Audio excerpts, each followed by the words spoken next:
one great thing that the Sikh community has is that we have great visuals.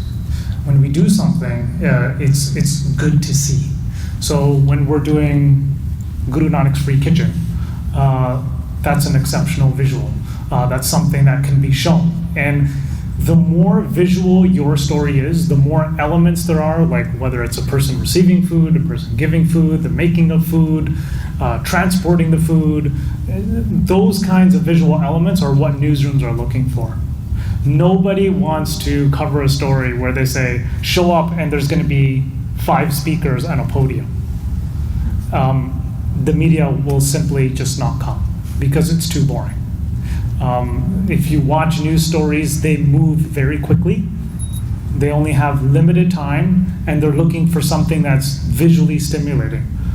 And when you watch television, that's why the pace is so quick, because people need to be stimulated with their eyes, and if there's nothing stimulating them or that's interesting, they'll click and they'll move on to something else.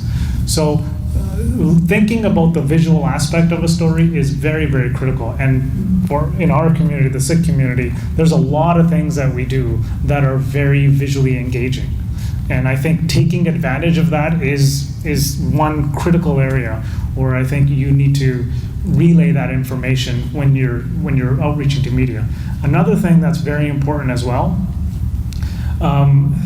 usually media is looking for who can I talk to, and Ramneek touched on this. They just don't want to talk to one person. They want to be able to talk to 2 or 3 people. And what that also does is it allows for a longer story to be told, because you're presenting 2 or 3 different people who can speak on it. Now, you don't want 2 or 3 people speaking about the exact same thing. You want one person who's available to speak on one aspect, and then you want somebody else who's going to speak on another perspective. So thinking about what are some of the multiple perspectives that you can bring to the table are very important, and that's what allows a story to grow.